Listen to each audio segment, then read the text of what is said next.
meneer Johnny Pekier. En ik het so,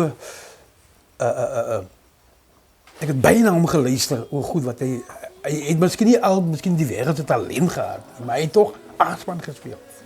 In geluister, als ik praat en ik naar hom geluister, dis wat ik voel, wat vir ons weer so 'n goeie kombinasie gemaak het, as skakelpaar.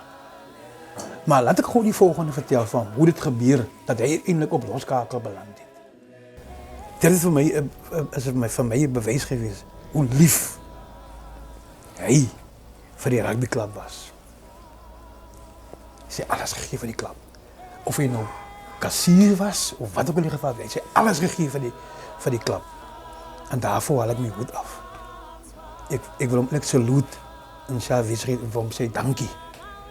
Voor dit wat hij voor mij toegelaten om mijn rugbyloopbaan te bevorderen.